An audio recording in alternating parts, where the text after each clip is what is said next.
प्रिय मित्रों, नमो नमः। संस्कृत कौमुदी में आप सभी लोगों का स्वागत है। मित्रों, शाम के 7:30 बज चुके हैं और हम लोग प्रतिदिन शाम 7:30 बजे यूपी टीजीटी शिक्षक भर्ती के लिए अध्ययन कर रहे हैं, तैयारी कर रहे हैं। और इस समय इसी के पाठ्यक्रम के अनुसार मेघदूतम का अध्ययन चल रहा है और हम लोग पिछली कक्षा तक इसके 16 श्लोकों तक का अध्ययन कर चुके हैं और अब आज की कक्षा में इस 17वें श्लोक से अध्ययन प्रारंभ करते हैं। तो आप सभी लोग अपनी पुस्तक मेघदूतम और अपना नोट्स लेकर के बैठ जाइए। चलिए अध्ययन प्रारंभ करते हैं। एक बार पढ़ लिया जाए मित्रों इस श्लोक को। त्वामासार प्रशमित वन उपप्लवम साधु मूर्धना वक्ष्यति यद्वश्रम परिगतम सानुमानाम्रकूटः न क्षुद्रोऽपि प्रथम सुकृतापेक्षया संश्रयाय प्राप्ते मित्रे भवति विमुखा किम पुनः या तथा उच्चैः। है ना मित्रों, अब इस श्लोक में देखिए मेघ के आम्रकूट पर्वत द्वारा स्वागत का वर्णन है।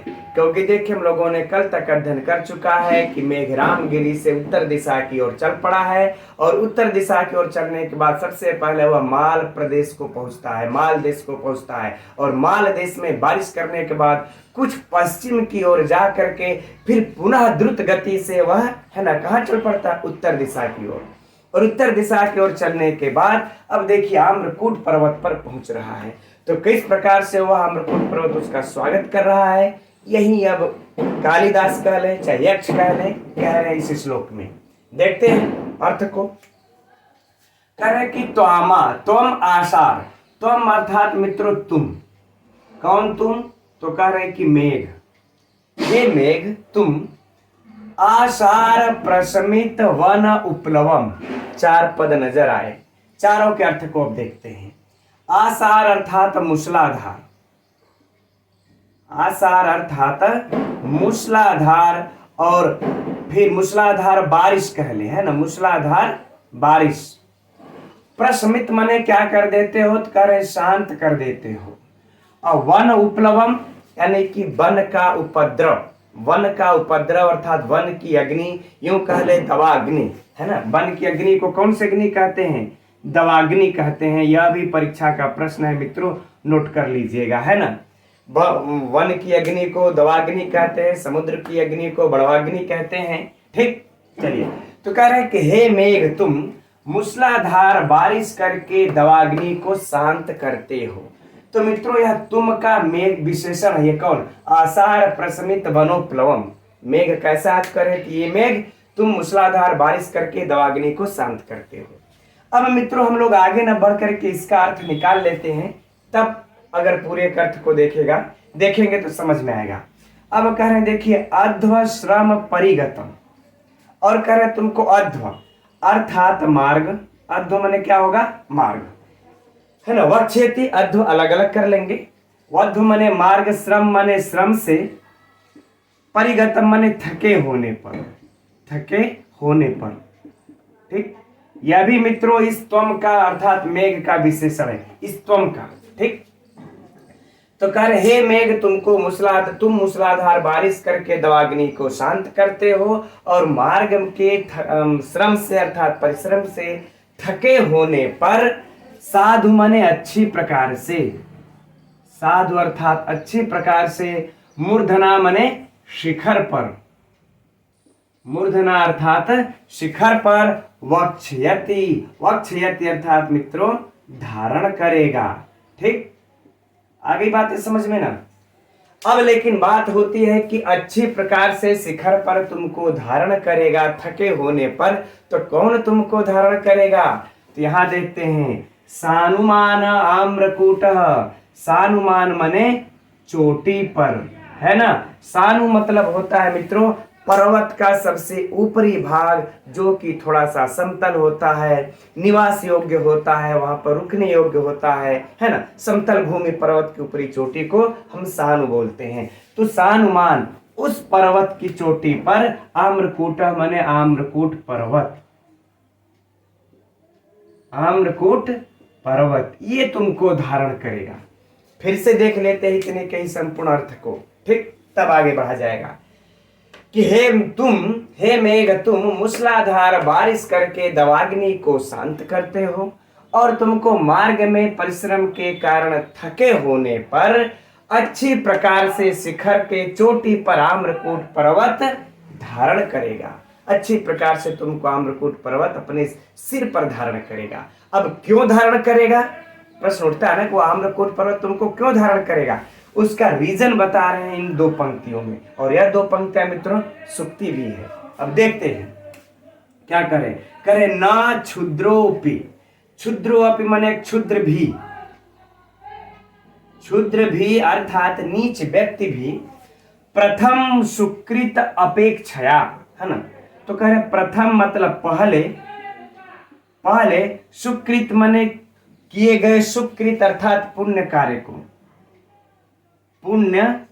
को पहले किए गए पुण्य कार्य का अपेक्षा मतलब विचार करके, अपेक्षा अर्थात विचार करके संश्रयाय, है ना, संश्रयाय अर्थात आश्रय के लिए एक एक शब्दों का मित्रों हम आप लोगों को अर्थ बताते चलेंगे, अपने तरफ से हम एक भी नहीं छोड़ेंगे, है ना।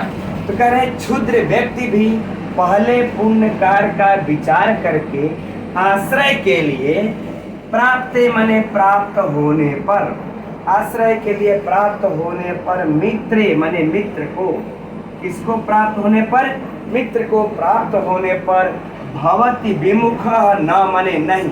अब ना को यहाँ पर जोड़ देंगे, नहीं विमुख भवति माने विमुख होता है, नहीं विमुख भवति माने होता है, करे विमुख नहीं होता है, ठीक, विमुख नहीं होता है। अब किम माने क्या, किम अर्थात क्या, और पुनः यह तथा उच्च, विच्छेद कर लेंगे मित्रों हम लोग अलग अलग। पुनः मतलब फिर, अब यह माने जो, तथा माने तथा, और उच्च ही माने जो उच्च है, जो उच्च वंश का है, सम्मानी व्यक्ति है, उसके लिए तो फिर कहना ही क्या, कि माने कहना ही क्या, है ना। फिर सब पूर्ण अर्थ को मित्रों देते हैं हम लोग। कह रहे हैं कि क्षुद्र व्यक्ति भी या क्षुद्र भी या नीच भी पहले किए गए पुण्य कार्य का विचार करके आश्रय के लिए मित्र के प्राप्त होने पर विमुख नहीं होता है। और फिर किम पुनः यह तथा उच्च ही, है ना, पुनः मित्र यहाँ पर विसर्ग लगा लेंगे, विसर्ग का रुद्ध होकर के यह के ऊपर चला गया है, फिर यह का विसर्ग सब बन करके यहाँ चला गया है ना। तो कह रहे हैं तथा उच्च ही, तो कह रहे हैं फिर जो उच्च है उसका तो कहना ही क्या। अरे आम्रकूट पर्वत कोई क्षुद्र व्यक्ति, क्षुद्र थोड़ा ही है, नीच थोड़ा ही है, वो तो उच्च कुल का है। तो नीच व्यक्ति, नीच लोग भी जो है कि मित्र के प्राप्त होने पर पहले किए गए उसके पुण्य कार्य का विचार करके अपने सिर पर धारण करते हैं। तो फिर तो आम्रकूट तो उच्च कुल का पर्वत है, वह तुम्हें तो वैसे ही एकदम पहले साष्टांग होकर के तुम्हें अपने शिखर पर धारण करेगा, है मित्रों। अब संपूर्ण अर्थ को एक बार पुनः देख लेते हैं, फिर प्रश्नोत्तर किया जाएगा। तो कह रहे मित्रों, हे मेघ तुम मूसलाधार बारिश करके दवाग्नि को शांत करते हो और मार्ग के परिश्रम के थकान होने के कारण यह आम्रकूट पर्वत तुमको अच्छी प्रकार से अपने शिखर पर, चोटी पर धारण करेगा। और क्योंकि इसलिए धारण करेगा क्योंकि क्षुद्र भी पहले किए गए पुण्य कार्य का विचार करके आश्रय के लिए मित्र के प्राप्त होने पर विमुख नहीं होता है। तो फिर इस उच्च कुल का पर्वत है, उसकी तो बात ही क्या। ठीक मित्रों, अब इसमें देखिए परीक्षा के लिए जो महत्वपूर्ण प्रश्न है उसको हम लोग खोद करके एक एक पॉइंट से निकालते हैं। तो जो सबसे महत्वपूर्ण प्रश्न है मित्रों, पहले तो वो यह है कि मेघ के मार्ग में सबसे पहला पर्वत कौन पड़ता है, सबसे पहला पर्वत कौन पड़ता है। तो मित्रों आम्रकूट पर्वत पड़ता है। यह बहुत बहुत महत्वपूर्ण प्रश्न है, सबसे पहला पर्वत आम्रकूट पर्वत। ठीक, एक प्रश्न हो गया। और मित्रों इसी पर्वत के नाम से भी संबंधित दूसरा प्रश्न भी बनेगा कि मेघ माल प्रदेश के बाद अथवा माल देश के बाद कहाँ पहुंचता है। तो माल देश के बाद वह आम्रकूट पर्वत पर पहुंचता है, दूसरा प्रश्न हो गया। तो परीक्षा में चाहे पहला पर्वत पूछे तो भी कि मेघ मार्ग का पहला पर्वत कौन है, आम्रकूट है। और माल देश के बाद किस पर्वत पर पहुंचता है, तो आम्रकूट पर पहुंचता है। और अच्छा, सबसे प्रथम बार किस देश में पहुंचता है मेघ के मार्ग का सबसे पहला देश, तो माल देश, जो कि अभी हम लोग 16वें श्लोक में अध्ययन कर चुके हैं। ये सब मित्रों महत्वपूर्ण प्रश्न है, एकदम नोट कर लीजिएगा। ठीक, अगला प्रश्न है कि मार्ग के परिश्रम से थकान होने पर अपने शिखर पर मेघ को कौन धारण करता है, तो आम्रकूट धारण करता है। ठीक हो गया ये। अब नीचे वाले प्रश्न, नीचे वाले से सुनिए, है ना, कि पुण्य कार्य का विचार करके आश्रय के लिए मित्र के प्राप्त होने पर कौन विमुख नहीं होता है। ठीक, क्षुद्र, उच्च या उपर्युक्त दोनों, तो मित्रों उपर्युक्त दोनों होगा, क्योंकि इस श्लोक में कह रहे हैं कि नीच भी अपने मित्र को सत्कार करने से विमुख नहीं होता है, यानी नीच भी सत्कार करता है तो उच्च की तो बात ही क्या, अर्थात उच्च भी करेगा। तो अगर इस प्रकार से प्रश्न पूछे कि पहले पुण्य कार्य का विचार का आश्रय करने के, कि पहले किए गए पुण्य कार्य के विचार को विचार करके आश्रय के लिए मित्र के प्राप्त होने पर कौन विमुख नहीं होता, तो क्षुद्र भी नहीं होता और नीच भी नहीं होता और उच्च भी नहीं होता, दोनों उपयुक्त दोनों हो जाएगा ऑप्शन। ठीक मित्रों, है ना। अब देखिए नीचे वाला, यह क्या है, सुक्ति है, ये दोनों पंक्ति। ठीक, ये दोनों पंक्ति सुक्ति है, एकदम इसको नोट कर लीजिएगा।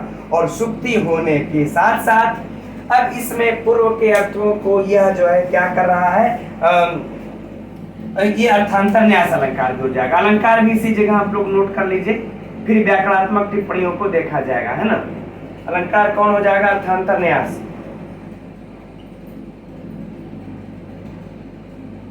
ठीक, अर्थांतर न्यास अलंकार, क्योंकि पूर्व वाले कथन कैसे, पूर्व वाले कथन को नीचे वाले कथन से, पर वाले कथन से समर्थन किया जा रहा है, तो अर्थांतर न्यास अलंकार। ठीक, अब इसी में मित्रों हम लोग विशेष विशेषण की भी थोड़ी सी चर्चा कर लेते हैं। देखिए इस तुम का, तुम क्या है, विशेष, तुम क्या है, विशेष, और इस तुम का या मूसलाधार प्रमित वनोप्लवम यह क्या है, विशेषण। ठीक, परीक्षा में यह भी प्रश्न है मित्रों, विशेष विशेषण बड़ा तेज आजकल पूछ रहा है, इसलिए यह एकदम ध्यान देते हुए चलिए। दूसरा यह भी इस तुम का ही दूसरा, यह तो पहला विशेषण रहा और यह दूसरा विशेषण कि अध्व श्रम परिगतम, कि मार्ग के श्रम से कौन थका हुआ है, तो मेघ, तुम, यह दूसरा विशेषण। अब इसमें देखिए साथ, यह देखिए क्या है, क्रिया विशेषण, क्रिया विशेषण, यह क्या है, क्रिया विशेषण। किसका क्रिया विशेषण, यह जो वक्षेत दिख रहा है ना, इस वक्षेत का धारण करेगा, है ना, धारण करेगा, तो कैसे धारण करेगा, करें अच्छी प्रकार धारण करेगा, तो साधु जो है क्रिया विशेषण। किसका क्रिया विशेषण, वक्षेत का क्रिया विशेषण। ठीक मित्रों, यही सब प्रश्न है मित्रों जो परीक्षा में पूछे जाते हैं। राइट, तो हम समझ रहे हैं कि साहित्य और विशेष विशेषण अलंकार का प्रश्नोत्तरी हो गया। अब एक बचा और इसकी व्याकरणात्मक टिप्पणी अगर हम लोग कर लेते हैं तो श्लोक संपूर्ण हो जाएगा। तो देखते हैं, तो इनके व्याकरणात्मक टिप्पणियों में मित्रों देखिए तुम, यहाँ पर हम समझते हैं कोई समस्या नहीं होगी आप लोगों को। अब आगे देखिए आसार प्रशमित वन उपलवम, है ना, यहाँ पर कौन सा समास, बहुव्रीहि समास, यह विशेषण भी है तुम का, तो विशेषण में प्राय बहुव्रीहि समास ही हुआ करते हैं। आगे साधु मूर्धना, कोई समस्या नहीं। अब यहाँ पर देखिए वक्ष्यति, यह परीक्षा के लिए महत्वपूर्ण है और पूछेगा तो पूछ चुका है, कंफ्यूजन पैदा होगा, है ना। तो इसमें देखिए मित्रों वह धातु है, कौन सी धातु है, वह धातु प्रापणे अर्थ में है। यहाँ पर देखिए एक वह धातु वृद्ध अर्थ में होती है, लेकिन ये वृद्ध अर्थ वाली नहीं है, प्रापणे अर्थ में है। ठीक, तो हो सकता है यह प्रापणे वृद्ध भी ऑप्शन में दे दे, इसलिए यह नोट कर लीजिएगा। इसके बाद लिट लकार और तिप, है ना, यानी प्रथम एक, राइट। अब इसके बाद देखिए अध्वश्रम परिगतम, तो अध्वनि श्रम, है ना, मार्ग में परिश्रम।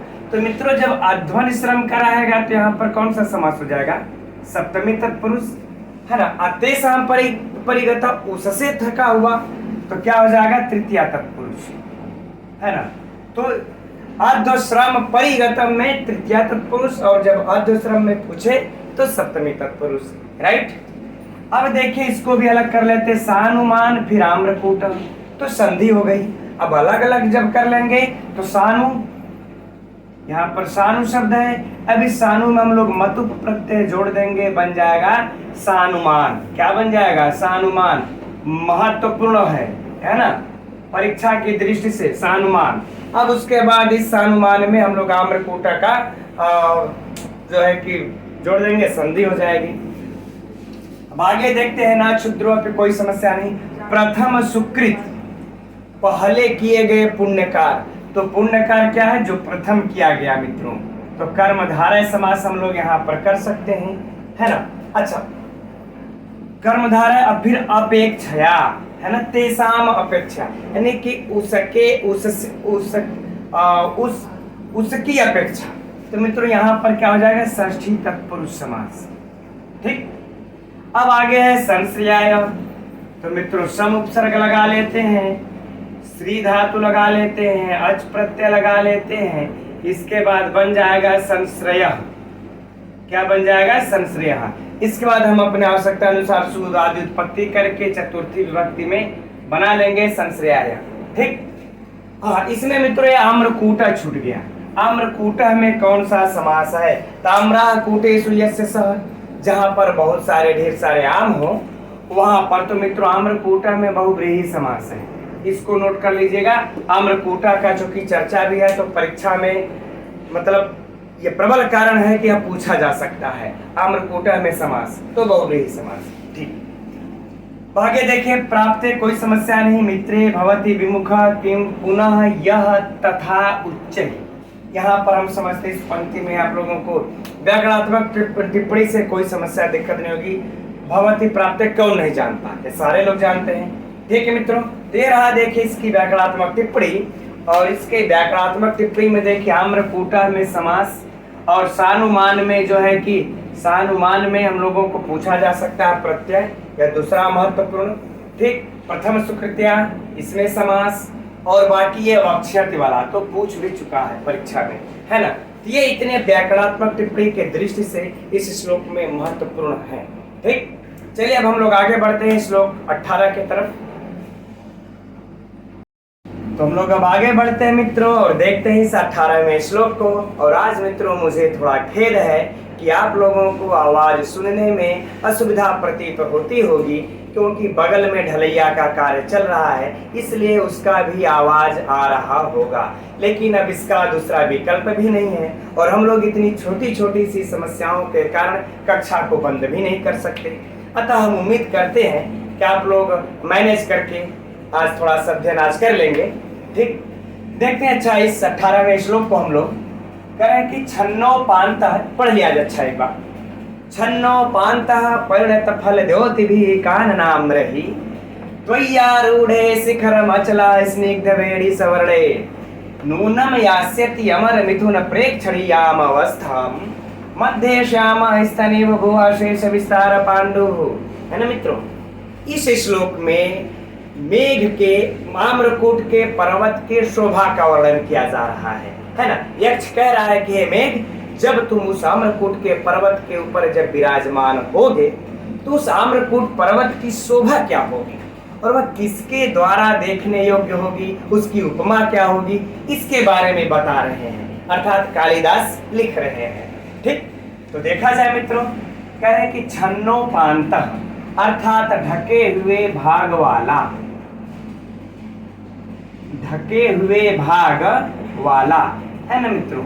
अब प्रश्न उठता है कि किससे ढके हुए भाग वाला, तो आगे देख लेते हैं कि परिणत फल द्योति भी काननाम्रहि अर्थात पके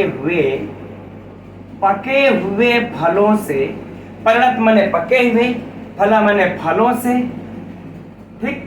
पके हुए फलों से, और द्योति भी मतलब चमकने वाले, पके हुए फलों से चमकने वाले, है ना, चमकने वाले। अब कहे कानन आम्रहि, कानन अर्थात जंगल, वन, और आम्रह माने आम, तो जंगली आम। ठीक। जंगली आम, हो गया, राइट। अब इसका पूरा अर्थ क्या क्या निकालेंगे कि पके हुए फलों से चमकने वाले जंगली आमों के द्वारा ढके हुए भाग वाला। अब स्पष्ट हो गया। तो अब जरा बताइए मित्रों कि पके हुए फलों से चमकने वाले जंगली आमों से ढके हुए भाग वाला कौन है? आम्रकूट है। तो इस पंक्ति में आम्रकूट की विशेषता को बताया जा रहा है। और याद रहे ये कान्या विशेष विशेषण है, चलिए अच्छा उसको बाद में देख लेंगे, है ना। लेकिन इतना याद रहे कि इस पंक्ति में महाकवि कालिदास ने आम्रकूट की विशेषता का वर्णन किए हैं। अब नीचे जो है अब मेघ के विशेषताओं का वर्णन कर रहे हैं कि हे मेघ अब तुम कैसे हो। ये तो अमरकूट पर्वत को ही बात, अब तुम कैसे हो? कहे तोई आरूढ़े, यानी कि तुम्हारे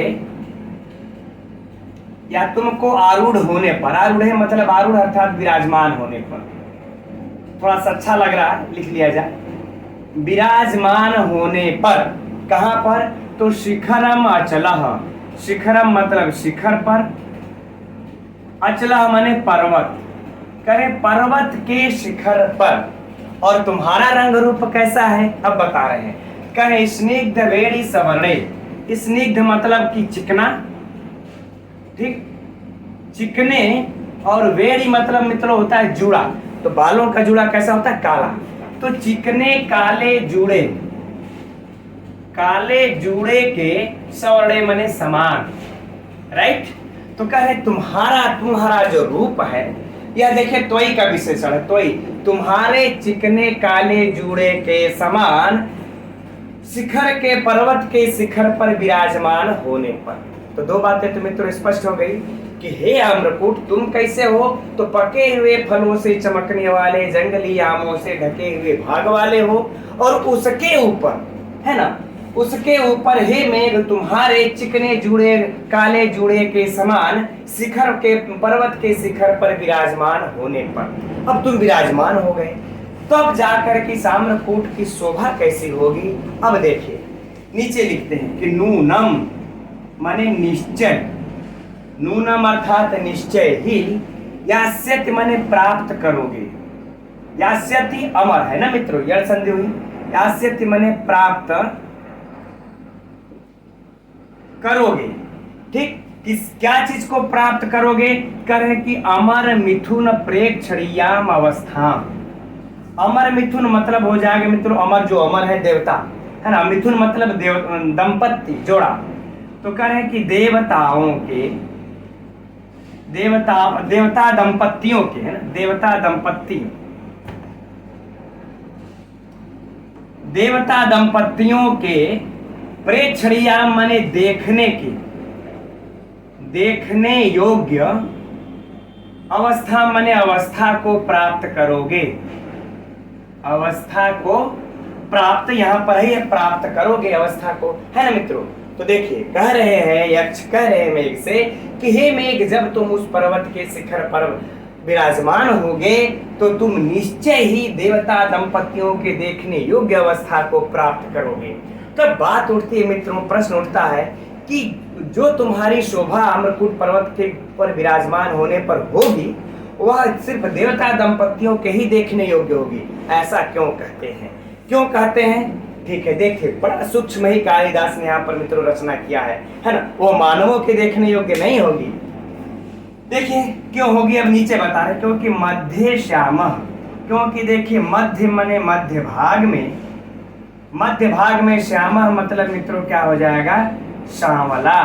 श्यामा अर्थात मध्य भाग में सांवला होगा, ठीक। स्तन माने स्तन, यू माने समान, है ना, स्तन के समान, भुवा माने पृथ्वी, भुवा अर्थात पृथ्वी, और शेष विस्तार पांडु, शेष विस्तार पांडु।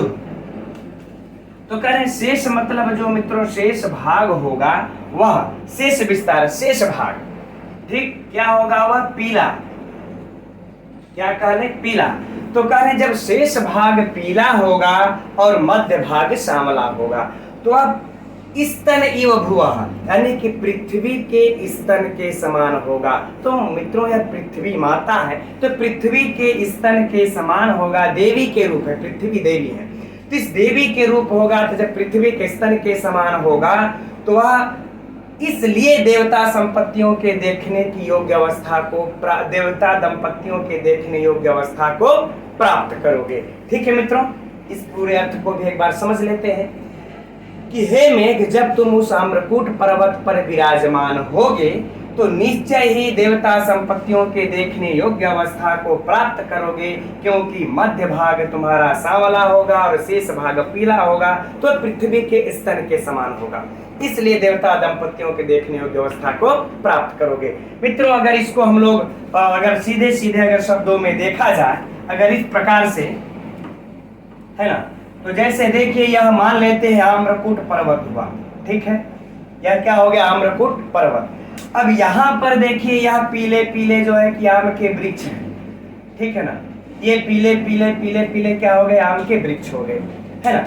इस आम्र के वृक्ष से ढका हुआ, यद्यपि आम का वृक्ष यहाँ भी है ना, लेकिन जब आम का वृक्ष यहाँ पर है तो यहाँ पर ऊपर में क्या छा गया है, मेघ। ठीक, यह क्या छा गया, मेघ। तो इस मेघ की छाया जब पड़ेगी तो यहाँ पर क्या हो जाएगा, मध्य भाग ऊपर वाला काला हो जाएगा। ठीक, तो इसीलिए यहाँ पर कह रहे हैं, अब यहाँ से हम लोग पकड़ कर चलते हैं कि पके हुए फलों से चमकने वाले जंगली आमों से ढके हुए भाग वाला, यह जंगली आम है मित्रों, इसे ढक के मान लेते हैं, पीला भाग ढक गया। अब इसके बाद कह रहे हैं, इसके ऊपर यह जो मेघ है, इसके ऊपर यह जो मेघ है, इस मेघ की उपमा दे रहे हैं कि तुम चिकने काले जूड़े के समान हो। हे मेघ, तुम किस प्रकार हो, चिकने काले जूड़े के समान हो। और जब तुम शिखर के पर्वत पर, यहाँ पर जब तुम विराजमान होगे तो ये वाला जो रूप बनेगा आम्रकूट पर्वत का, वह कैसा बनेगा, तो कह रहे देवता दंपतियों के देखने योग्य अवस्था को प्राप्त करोगे। क्यों? क्योंकि यहाँ देखिए ये जो आकार बनेगा तो शेष भाग मित्रों जैसे पीला होता है और ऊपर का भाग काला, तो यह बिल्कुल सांवला थोड़ा सा, तो यह बिल्कुल स्तन के आकार का हो जाएगा, पृथ्वी के स्तन के आकार का। तो यह सिर्फ कहें कि देवता दंपतियों के देखने की योग्य अवस्था को होगा, मानवों के देखने के लिए योग्य वह नहीं होगा। ठीक है मित्रों, तो हम समझते हैं, अर्थ आप लोगों को बिल्कुल अब स्पष्ट हो गया होगा। ठीक, अब इसमें से हम लोग परीक्षा के लिए प्रश्नोत्तरी की थोड़ी सी चर्चा कर लेते हैं, है ना मित्रों। पहला प्रश्न नंबर 1, ठीक, कि पके हुए फलों से चमकने वाले जंगली आमों से ढके हुए वाला कौन है, या यह पंक्ति दे करके परीक्षा में रख करके दे देगा कि यह किसका विशेषण है। तो मित्रों यह किसका विशेषण है, आम्रकूट पर्वत का विशेषण है, राइट। चलिए दूसरा प्रश्न, कि चिकने काले जूड़े के समान किसकी उपमा दी गई है, या स्निग्ध वेणी सवर्ण से किसकी उपमा दी गई है मित्रों, तो मेघ की उपमा दी गई है। यह दूसरा प्रश्न हो गया, मेघ की उपमा दी गई है, राइट। अच्छा, अब आगे बढ़ते हैं कि मेघ के, तीसरा प्रश्न, कि मेघ के आम्रकूट पर्वत के विराजमान होने पर उसकी शोभा किसके देखने योग्य है, या फिर सीधे कहें कि आम्रकूट की शोभा मेघ के विराजमान होने पर किसके देखने योग्य है। तो मित्रों अमर मिथुन यानी देवता दंपतियों के देखने योग्य है ना। यह एकदम स्पष्ट यहाँ पर कह रहे हैं, इसलिए परीक्षा में नो डाउट। ठीक, अब आगे कह रहे हैं कि पृथ्वी के स्तन की उपमा किस पर्वत से की गई है। पृथ्वी के स्तन की उपमा, ध्यान सुनिए, यह चौथा प्रश्न इस पंक्ति से बनेगा कि पृथ्वी के स्तन की उपमा किस पर्वत से की गई है। आम्रकूट पर्वत से, नीचेगिरी पर्वत से, विंध्य पर्वत से, फलाना ढिमका। ठीक, तो क्या हो जाएगा मित्रों, आम्रकूट पर्वत से उपमा दी गई है। तो ये चार प्रश्न हम लोगों के इसके लगभग जो मुख्य हैं, वैसे और भी बन जाएंगे, तो समझ में आ गया तो आप लोग बना लेंगे, लेकिन ये चार महत्वपूर्ण होंगे। अब इसमें से देखिए विशेष विशेषण की चर्चा कर लेते हैं थोड़ी। ये देखिए कानन आम्रही है, यानी जंगली आम। तो यह आम कैसे, पके हुए फलों से चमकने वाले। तो मित्रों यह क्या हो गया, विशेषण। ठीक, यह क्या हुआ, विशेष, है ना। अब देखिए विशेष, है ना। अब देखिए दूसरे पंक्ति में, अब इस पंक्ति को अगर उठा करके पूछ दे, इसमें इस तोई, है ना, देखिए मित्रों स को हटा लेंगे, स तो चला जाएगा आम्रही यानी विसर्ग में। ठीक, यहाँ पर क्या बचेगा, त्वयी आरूढ़े है ना। यह संधि दिख रही है यहाँ पर त्वई, तो त्वई का त्वई अर्थात तुम्हारे मित्रों यह क्या हो जाएगा, विशेष्य। ठीक, इसका विशेषण कौन है, स्निग्धवेणी सवर्णे। यह मित्रों आप लोगों को तब परीक्षा में काम आएगा जब पूछ देता है पंक्ति को ही उठा करके कि इसमें त्वई का विशेषण कौन है ना। त्वई का विशेषण कौन है, परिणत फल ज्योति भी है, कारणाम्र है, शिखरामचला है, स्निग्धवेणी सवर्णे है। तो मित्रों कौन है इसका विशेषण, ये स्निग्धवेणी सवर्णे। ये प्रश्न हमारा तैयार हो गया। ठीक, अब आगे नीचे कोई वैसा विशेषण नहीं है, तो हम समझते हैं मित्रों। अब यहां से इसके प्रश्नों उत्तरी जो परीक्षा के लिए महत्वपूर्ण है हो गया। अब हम लोग इसके व्याकरणात्मक टिप्पणी को देखते हैं। इसके व्याकरणात्मक टिप्पणियों में कुछ वैसा खास विशिष्ट है नहीं मित्रों, फिर भी जो एक दो है उसको देख लेते हैं हम लोग, है ना।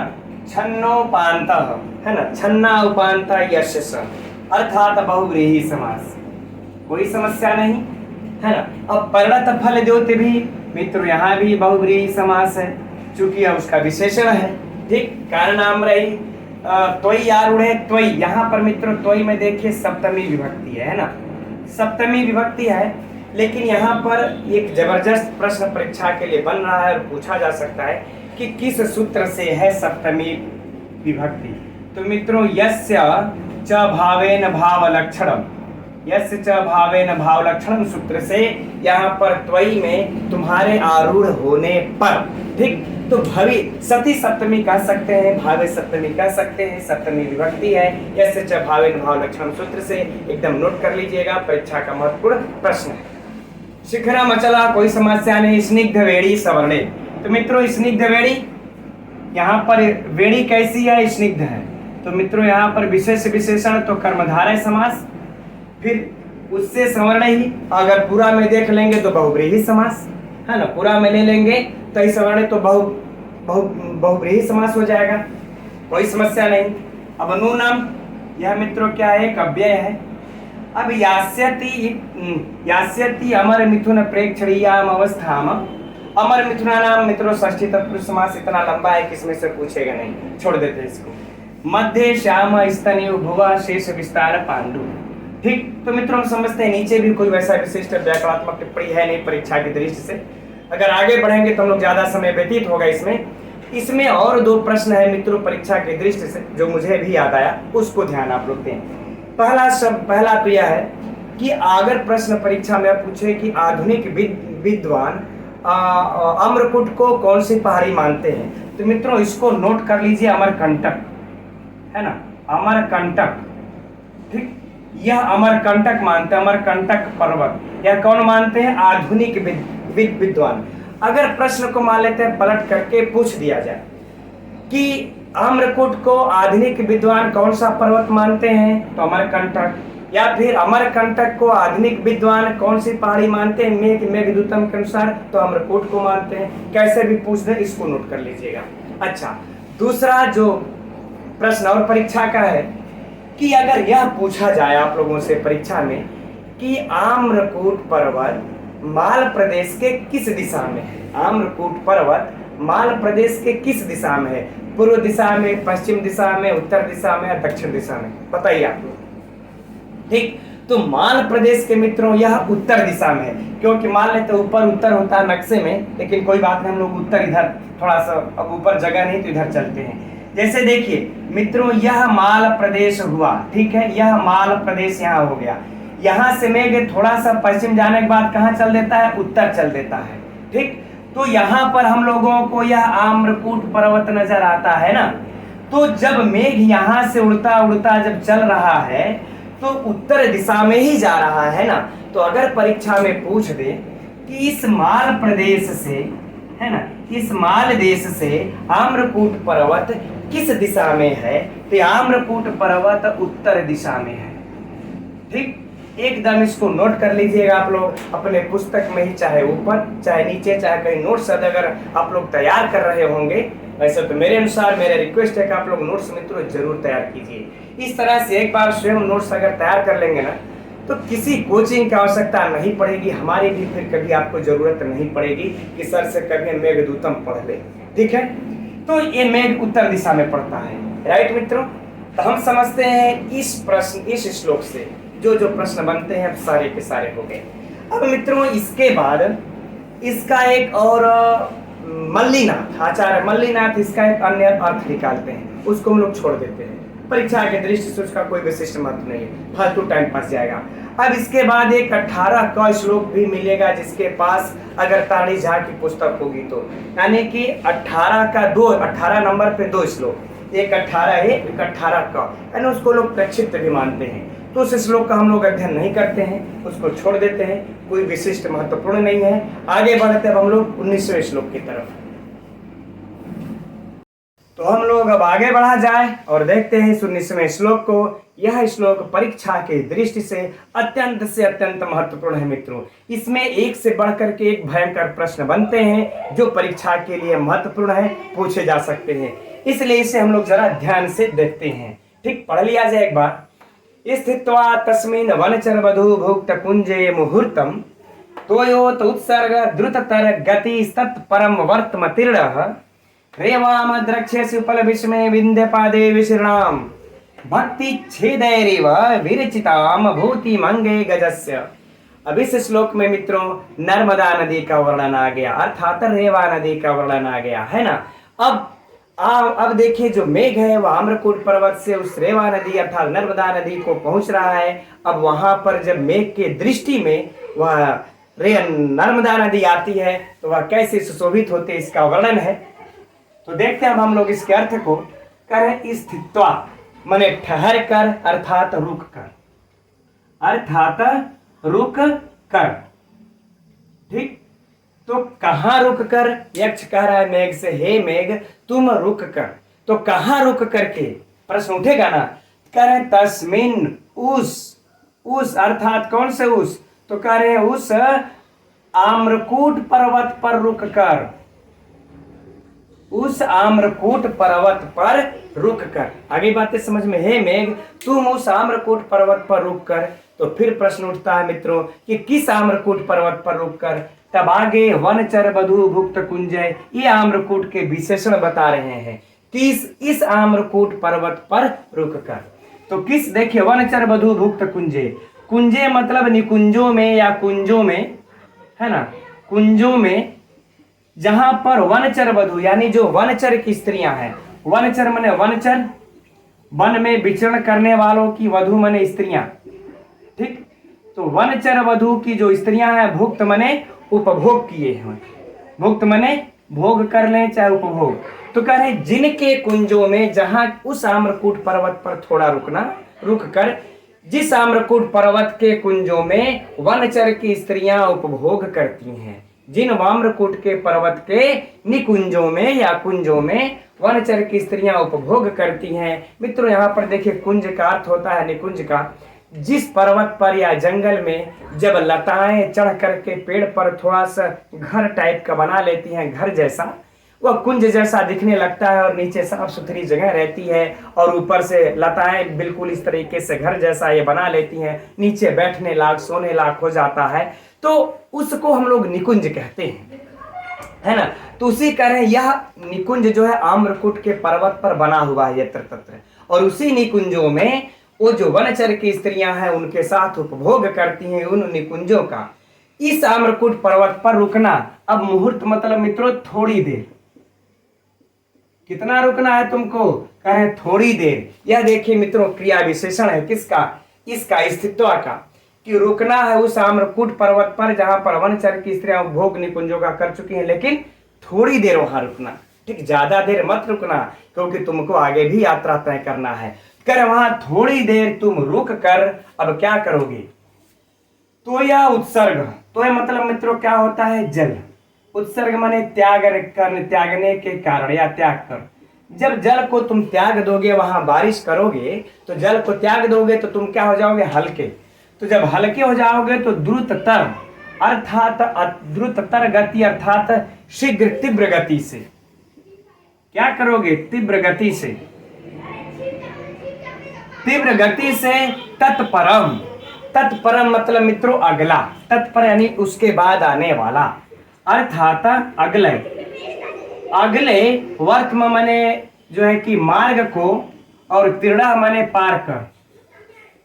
ठीक, आगे बातें समझ में ना, पार करके। ठीक, अब फिर से इन दोनों पंक्तियों का अर्थ को समझिए मित्रों कि हे मेघ उस वनचर की स्त्रियों के मरे जिस कुंज में वनचर की स्त्रियां उपभोग कर चुकी हैं, उस निकुंजों वाले आम्रकूट पर्वत पर थोड़ी देर तुम रुक करके जल को त्याग करके तीव्र गति से अगले मार्ग को पार करके, अब अगले मार्ग को पार करोगे तो तुम क्या देखोगे, रेवाम द्रक्ष्यसि, तुम रेवा में अर्थात नर्मदा नदी को तुम देखोगे। मित्रों, नर्मदा नदी के और भी कई नाम है ना। अब हम लोग इसको अगर समय मिलता है तो आज इसको बना करके फिर आप लोगों को एक चित्र बना करके समझाएंगे और उसमें कई नामों का है, तब चर्चा किया जाएगा। तो तुम नर्मदा नदी को तुम क्या करोगे, देखोगे। आगे बातें समझ में ना, फिर से समझिए कि जब तुम जल को त्याग करके जब अगले मार्ग को पार करके जाओगे तो तुम किसको देखोगे, नर्मदा नदी को देखोगे। और वह नर्मदा नदी कहाँ है, प्रश्न उठेगा ना कि वह नर्मदा नदी कहाँ है और कैसी दिखाई दे रही है। तब अगले किन पंक्तियों में मित्रों नर्मदा नदी का पता बता रहे हैं और नर्मदा नदी की उपमा दे रहे हैं कि वह नर्मदा नदी कहाँ है, तो उपल विषमें अर्थात उबड़ खाबड़ है ना, उबड़ खाबड़ या फिर कह ले विषम। ठीक, उबड़ खाबड़ बिंध्य पादे, बिंध्य के तलहटियों में, बिंध्य के पादे माने तलहटी में, बिंध्य के तलहटी में विशीर्णाम मतलब फैली हुई, विशीर्णाम अर्थात फैली हुई है। अब बातें समझ में आई ना कि यह नर्मदा नदी को देखोगे, वह नर्मदा नदी कहाँ है, तो कह रहे हैं कि वह नर्मदा नदी उबड़ खाबड़ विषम बिंद के तलहटियों में फैली हुई है। ठीक, वहां तुम देखोगे। अब उसको देखोगे तो वह कैसी दिखाई देगी तुमको, अब बता रहे हैं कि भक्ति छेदैर्यु, भक्ति छेदैर्यु अर्थात मित्रों कह लें तो जो भक्ति छेद है अर्थात यह रेखाओं की, एक विशेष प्रकार की रेखाओं की, है ना, कह लें रेखाओं के समान, है ना। भक्ति मतलब रेखाओं कह ले, रेखाओं के समान, यू माने समान। ठीक, अब कैसी रेखाओं के समान आगे स्पष्ट हो जाएगा। विरचिता माने निर्मित, निर्मित। अब भूतिम अंगे गजस्य, भूतिम मतलब होता है मित्रों श्रृंगार, भूतिम का अर्थ क्या होता है, श्रृंगार। अब वह कौन सा श्रृंगार होता है मित्रों, जो हाथियों के शरीर पर किया जाता है, औरतों के शरीर पर किया जाता है, स्त्रियों के नहीं, जो हाथियों के शरीर पर किया जाता है उसको भूति मंगे गजस्य माने हाथी। ठीक, तो कह रहे हैं जो हाथियों के शरीर के अंग के ऊपर जो श्रृंगार किया जाता है उस श्रृंगार के रेखाओं के खिंचे हुए के समान तो नर्मदा नदी दिखाई देगी।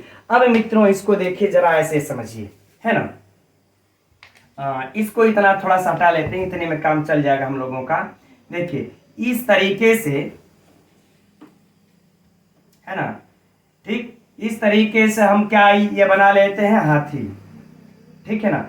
अब यह जो हाथी जब बन जाती है, ठीक, चलिए, ठीक, ये बन गई हम लोगों के हाथी, पूंछ भी लगा लेते हैं। अब इस हाथी का मित्रों जब श्रृंगार करते हैं लोग, ठीक है ना, जब श्रृंगार करते हैं इसका, इस हाथी का लोग तो क्या करते हैं, इस प्रकार से देखिए रेखा बनाते हैं, है ना, इस प्रकार से इसके ऊपर रेखाओं से व्याप्त करते हैं। ठीक, इस तरीके से सजाते हैं। राइट, आगे बातें समझ में ना। चलिए, तो जब इसको इस प्रकार से सजाया जाता है रेखाओं से, और इधर देखिए बिंदे की जो तलहटी है उबड़ खाबड़ है, तो उबड़ खाबड़ जब तलहटी है अर्थात इस तरीके से उबड़ खाबड़ होगी। राइट, अब इसमें जो पानी जो नर्मदा नदी का बहेगा तो वह कहीं इस प्रकार से, कहीं इस प्रकार से, कहीं ऐसे बहेगा ना, जैसे यह हाथी की रेखा होती है।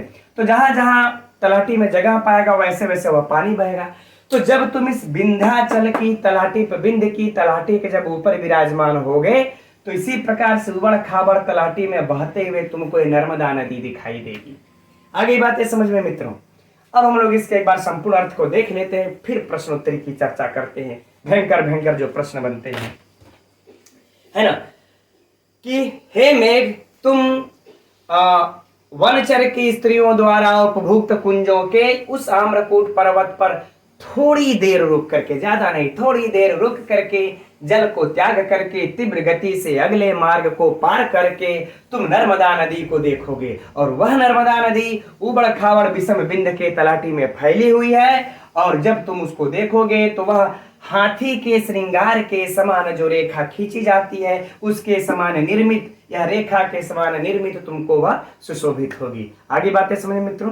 प्रश्न सुनिए इसके साहित्य में से जो बनेंगे, है ना, कि पहला प्रश्न इस श्लोक से जो होगा वह नोट कीजिए कि पहली नदी मेघ के मार्ग में कौन पड़ती है। तो मित्रों नर्मदा नदी। अब फिर से हम यहाँ पर कह देंगे पहला प्रदेश कौन सा पड़ता है मित्रों, माल प्रदेश, है ना। और पहला पर्वत कौन सा पड़ता है, आम्रकूट, मेघ के मार्ग में। इसलिए बार बार कह रहे हैं कि आप लोगों को याद हो जाए। लिखना तो एक अलग की बात है, नोट्स बना लेना, बार बार अध्ययन से ही वह याद होगा। और पहली नदी कौन सा, नर्मदा। यह तीनों के तीनों मित्रों बहुत बहुत महत्वपूर्ण है, नोट कर लीजिएगा। ठीक, इस नर्मदा नदी का ही रेवा नाम है, और भी नाम है, चित्र में समझेंगे उसको। ठीक, तो कह रहे हैं चलिए अच्छा। अब आम्रकूट पर ये अगर पूछा जाए इस पंक्ति से प्रश्न कि वनचर स्त्रियों के द्वारा उपभुक्त कुंजों वाला पर्वत कौन है, तो आम्रकूट है। फिर से समझिए कि वनचर स्त्रियों के उपभुक्त कुंजों वाला पर्वत कौन है, तो आम्रकूट पर्वत है। राइट, है ना। अब आम्रकूट पर्वत के आगे जाने पर वह किसको देखता है, मेघ। आम्रकूट के पर्वत के आगे जाने पर मेघ किसको देखता है, तो नर्मदा नदी को देखता है। अगला प्रश्न, नर्मदा नदी कहाँ फैली हुई है, विंध्य के तलहटी में, नीचगिरी पर्वत के तलहटी में, है ना, इत्यादि फलाना ढिमका। तो वह विंध्य के तलहटी में फैली हुई है। ठीक, अगला प्रश्न, इस हाथी के श्रृंगार के समान उपमा किस नदी की दी गई है। हाथी के श्रृंगार के समान उपमा किस नदी की दी गई है, तो किस नदी की मित्रों दी गई है, तो नर्मदा नदी की दी गई है। राइट, ये प्रश्न हो गया। चलिए अब इसमें देखिए नर्मदा नदी के बारे में और कुछ साहित्य से प्रश्न है। अब हम लोग पहले इसके जो है कि व्याकरणात्मक टिप्पणियों को देख लेते हैं, फिर उसको देखा जाएगा। राइट, तो इसके व्याकरणात्मक टिप्पणी में कुछ खास विशिष्ट है नहीं मित्रों, है ना। इससे जो महत्वपूर्ण प्रश्न बनेंगे वो साहित्य से ही देख लिए हम लोग। खैर देखते हैं व्याकरणात्मक टिप्पणी को, जो एक दो है। स्थित्वा कर्तव्य प्रत्यय कोई समस्या नहीं, तस्मिन में भी कोई समस्या नहीं, वनचर वधु भुक्त कुंजे फटाफट नोट कीजिए, बहुव्रीहि समास, है ना, मुहूर्तम कोई समस्या नहीं, तो ये उत्सर्ग संधि हुई है, यहाँ पर देख रहे हैं द्रुत गति, द्रुततर गति अर्थात शीघ्र गति वाला बहुव्रीहि समास मित्रों। तत्परम, तस्मात् परम, है ना मित्रों, पंचमी तत्पुरुष है, तस्मात् परम, उसके पंचमी तत्पुरुष नोट कर लीजिएगा। वर्तमान तीर्ण, त्रिधन कत प्रत्यय लगा लीजिए, बन जाएगा तीर्ण। आगे रेवाम द्रक्षसी, द्रक्षस में भी लिट लगा, कोई समस्या नहीं। उपल विष में सप्तमी विभक्ति, बिंद पादे सप्तमी विभक्ति, विश्रीणाम, विधन श्रीधन कत। ठीक है ना, थोड़ा सा जल्दी जल्दी भागेंगे मित्रों, समय बच जाएगा। विश्रीधन कत, भक्ति छेदैरी विरिचिताम भूति मंगे गजस्य। हम समझते हैं नीचे कोई वैसा विशिष्ट नहीं है व्याकरणात्मक टिप्पणियों को, है ना। और इसमें से मुझे नहीं लगता है कि कोई व्याकरणात्मक टिप्पणी पूछेगा। तिरड़ा पूछा था पहले तो सन 77 के जमाने में पूछा रहा होगा, जब पठत्य का रूप पूछता था एग्जाम में, तब। अब नहीं पूछेगा वो।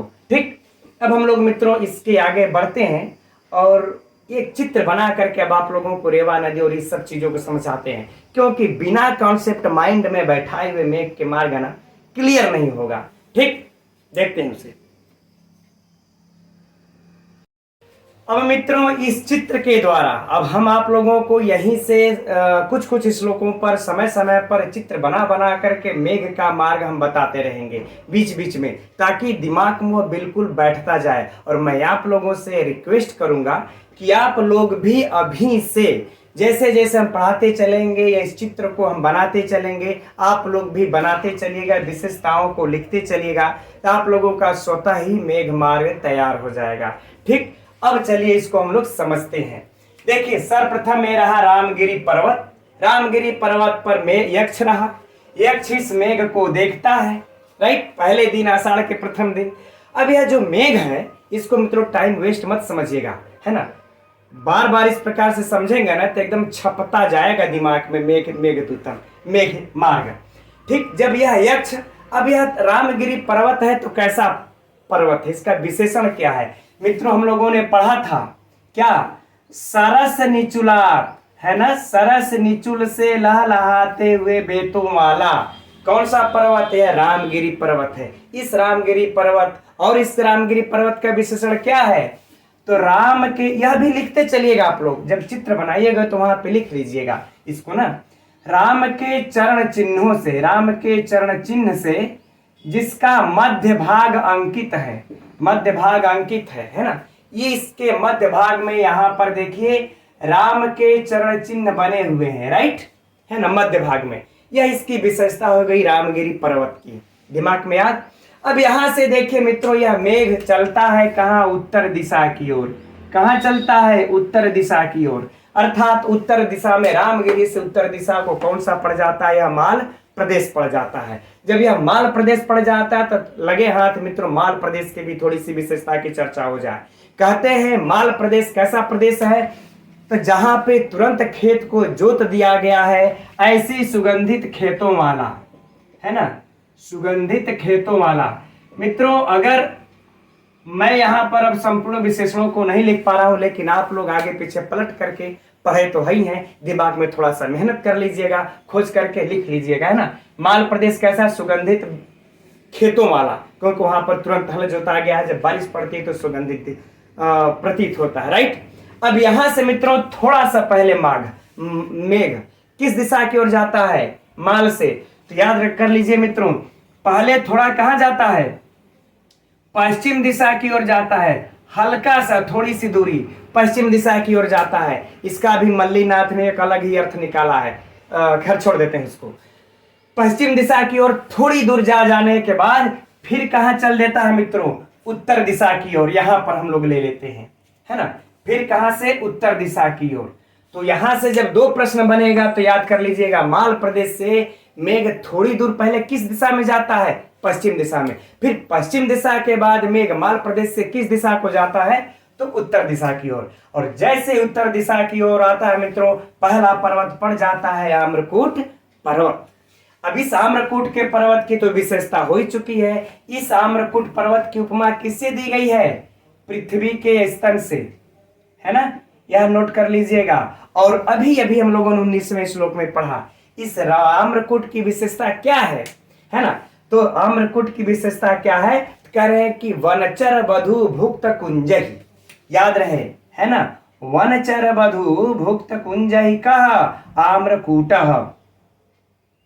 ठीक, तो ये याद रहे, कुंजहि, है ना, ये याद रहे। फिर आम से लदे हुए वृक्षों से या पके हुए फलों से कांति वाला, चमकते हुए फलों से कांति के भाग वाला कौन सा पर्वत है मित्रों? तो आम्रकूट पर्वत। यह सब नोट कर लीजिएगा आप लोग, ठीक। यह आम्रकूट पर्वत है, जिसको कि आधुनिक विद्वान क्या कहते हैं? अमरकंटक, अमरकंटक, आधुनिक विद्वान, यह भी नोट कर लीजिएगा। अब यहां से कहते हैं जब तुम्हें मेघ थोड़ी दूर जाओगे तो ये देखिए, यह क्या है? विंध्य तलहटी। यह क्या है? विंध्य तलहटी, ठीक, यह विंध्य तलहटी है मित्रों। और इस विंध्य तलहटी में तुम किसको देखोगे? नर्मदा नदी को देखोगे। और वह कैसे फैली हुई है? तो देखिए उबड़ खाबड़ है रास्ता, पहाड़ी में कहीं ऊंचा है, कहीं नीचा है, कहीं ऊंचा है, कहीं नीचा है। और जहां जहां नीचा स्थान पाई है वहां से नर्मदा नदी बह रही है, तो आप बिखरे हुए रेखा के समान नजर आ रही है, ठीक। और यह कैसी लग रही है? हम लोगों ने भी पढ़ा था, श्रृंगार की हुई हाथी के समान लग रही है। उपमा, इस नर्मदा नदी की उपमा किससे दी गई? श्रृंगार वाले हाथी के समान दी गई है, राइट। अब नर्मदा नदी के बारे में थोड़ी सी जानकारी ले लेते हैं, जो परीक्षा के दृष्टि से बेहद महत्वपूर्ण है। कि मित्रों देखिए, नर्मदा नदी कहां से निकलती है? तो कहा जाता है यही अमरकंटक से निकलती है। कहां से निकलती है? अमरकंटक से निकलती है, ठीक। इस अमरकंटक से नर्मदा नदी निकलती है। और कहा जाता है कि नर्मदा नदी किसकी पुत्री है? नर्मदा नदी की मां कौन है? मेकल, है ना, अर्थात मेकल की पुत्री, याद रख लीजिएगा, है ना, मेकल की पुत्री है, मेकल की पुत्री मेकल की पुत्री कौन है? नर्मदा नदी है, राइट। तो मित्रों ये मेकल की पुत्री है, यह परीक्षा के लिए बेहद महत्वपूर्ण है। तो कहा जाता है जो अमरकंटक से निकली है यह नर्मदा नदी, अर्थात यूं कह ले अगर कालिदास के भाषा में तो अमरकूटय से निकली है, लेकिन चलिए कोई बात नहीं, हम लोग आधुनिक दृश्य से भी याद कर लेते हैं कि अमरकंटक से नर्मदा नदी निकली है और नर्मदा नदी कहा जाता है मेकल की पुत्री है। तो ये जहां से निकली है मित्रों उस स्थान को तब मेकल कहते होंगे, क्योंकि यह मेकल इसकी मां है, ठीक। तो यह मेकल की पुत्री हो गई और इसका एक अन्य नाम मित्रों हो जाएगा रेवा, ठीक। आगे बातें समझ में। तो अब तक हम लोगों ने जो इस 19 श्लोकों में पढ़ा वह यह पढ़ा, राइट। तो हम समझते हैं मित्रों अब आप लोगों को यहां से ध्यान में आ गया होगा। और याद रहे इस अमरकंटक से भी मेघ कहां चलता है? तो कह रहे हैं कि यह उत्तर की ओर ही चलता है, तभी ना उत्तर की ओर यहां पर आएगा। तो मित्रों आप लोग भी इसी प्रकार से एक अलग पेज छोड़ करके, अगर जहां नोट्स बना रहे हो उससे अलग पेज छोड़ करके यहाँ से लिखना स्टार्ट कर दीजिए, चित्र बना करके विशेषताओं को विशेषणों को लिखना। और इसके बाद कौन कौन सा पहला पड़ता है, यह माल प्रदेश कौन सा है? पहला प्रदेश है मेघ के मार्ग का। यह अमरकूट भी कौन सी पर्वत है? पहला पर्वत है। और यह नदी भी पहली नदी है। इस प्रकार से मित्रों नोट्स बनाते चलेंगे, आप लोगों को कभी भी मेघ के मार्ग का या किसी भी पर्वत के नदियों के विशेषताओं का विशेषण का कभी कोई कंफ्यूजन नहीं होगा, ठीक मित्रों। तो आज की कक्षा में इतना ही रहने देते हैं, चूंकि समय भी पर्याप्त हो गया, मुझे भी जाना है, तो ठीक है अब इतना तक रहने देते हैं मित्रों। और इसमें अगर त्रुटि कहीं से रह गई हो तो आप लोग अवश्य बताइएगा कमेंट्स करके, और समझ में भी आ रहा होगा मित्रों तो कमेंट्स जरूर कीजिएगा, क्योंकि आप लोग जब कमेंट्स करते हैं तो मेरा उत्साह दुगुना बढ़ जाता है कि और मैं कितने बेहतर तरीके से आप लोगों को पढ़ा सकूं, राइट। ठीक है, तब हम लोग कल मिलते हैं ठीक इसी समय 7:30 बजे। तब तक के लिए मित्रों नमो नमः।